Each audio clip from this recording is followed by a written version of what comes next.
Welcome back to another technical deep dive here in the debug zone. Today we're tackling a big question and breaking it down with insights from other users.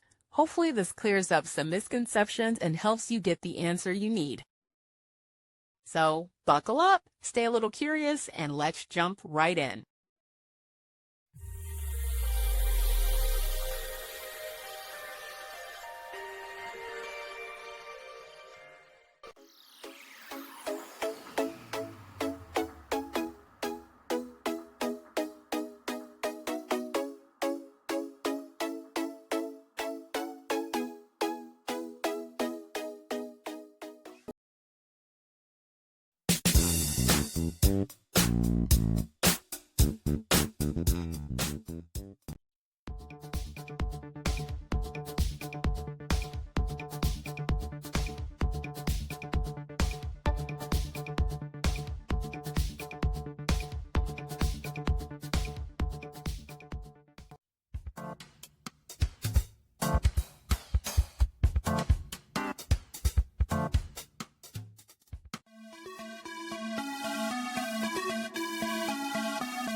And that's a wrap.